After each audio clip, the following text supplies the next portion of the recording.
Hey guys, it's Bassima. Welcome back to my channel. If you're new here, I'm a freelancer and productivity coach, and one of the many things that I love doing on this channel is helping new freelancers get started on Fiverr. So if you don't know what Fiverr is, it's essentially a platform that allows you to sell any service that you want to as long as it's legal. Today, I'm going to be sharing with you the 5 do's and don'ts that I believe will really help you succeed on Fiverr. The first don't that I'll be sharing with you today: stop searching for your strongest skill. Oftentimes what I see is that many of us will have a lot of ideas, and the constant searching for our strongest skill actually stops us from freelancing, even though we know that it's something that we really want to do. If you know deep down that you really want to start freelancing and working online, then don't let the search for the strongest skill stop you. What I recommend doing instead is really embracing a more exploratory mindset. So really allowing yourself to be curious and to try out some of your different interests on the platform. And from there, the answers will start to reveal themselves as to what is it that you really enjoy doing and what is it that you don't. And you will gain the clarity that you're looking for. This is going to allow you to get much further and make more progress than waiting for clarity. The next don't that I have for you is don't add in too many gig extras from the beginning. So what I mean by this is when you create your service, don't start adding all these extra add-ons in the name of making more money right away. So what you want to do instead is you really want to focus on the essentials of your service. What is going to help the buyer make a decision and purchase your service? You don't want to add in extra confusion and give them too many options. You really want to make the process as simple as possible. Once you start working with several clients, you'll realize what could really benefit them as an add-on, and then from there you can start to include those with your gig. What I see oftentimes is that we start to include a ton of add-ons from the beginning. That just ends up confusing potential clients instead of helping you gain more orders. The next don't is don't focus only on niching down right away. So oftentimes if we're looking for, again, the strongest skill and the perfect niche, it can prevent us from getting started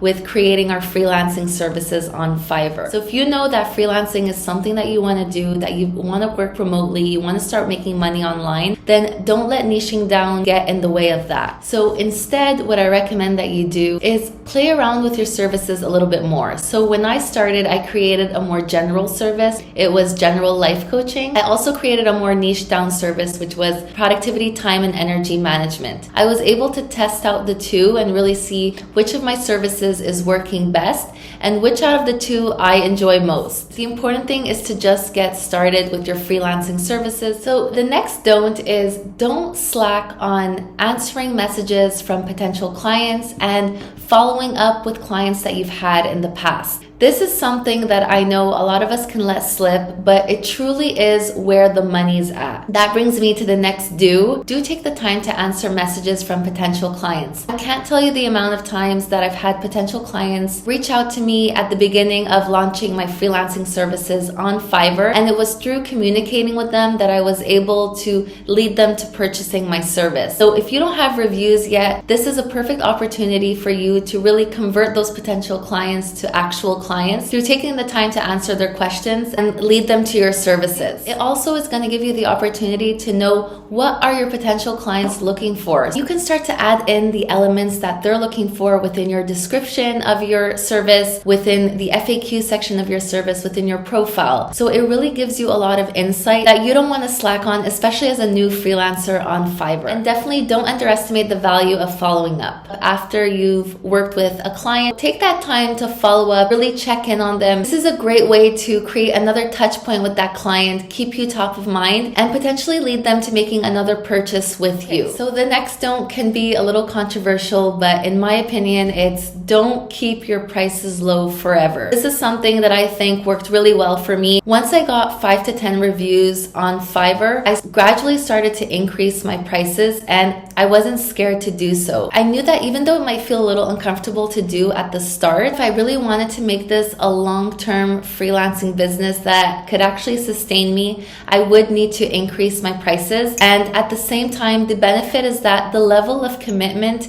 in the clients that you're attracting is also going to differ. So oftentimes you're going to see that if your clients are paying a lower price, their commitment level is also lower, especially when it came to freelance coaching, which is what I offer. Bottom line, increasing your prices after getting 5 to 10 reviews is definitely a great thing to do. You don't have to increase them by a large amount, but gradually start to increase your prices so that you can start to attract the clients that you truly want to work with, that are going to have a higher level of commitment. At the same time, actually build something that's more long-term when it comes to your freelance business. The next don't rush to complete your orders right away, especially if you have some extra leeway when it comes to delivery time. So this is something that I actually didn't pick up on for at least a year of working on Fiverr, and I only recently started to do this because I truly saw the benefit of it when it came to the algorithm. You do want to have some orders in queue when it comes to your service. When you have more than one order in line, potential clients can see that, so they know that you're in demand and they can trust that people want that service. When you're rushing to complete orders right away, what ends up happening is that this level of queue is not as high as it could be. Now, I'm not saying to push all your orders to the last minute, but if you do have some leeway time when it comes to delivering to the customer, then allowing your orders to roll into a queue can be super helpful when it comes to the algorithm. It's going to prioritize you when it comes to ranking. I hope you found this video helpful. I'd love to hear which don't you're not going to do anymore and which do you might potentially want to try. For my personal help in making your ambitious freelance goals feel possible, you can book a free call with me down below in the description box and the comment section. Thank you so much for watching, and if you like this video, hit that like and subscribe button down below, and I'll catch you in the next one.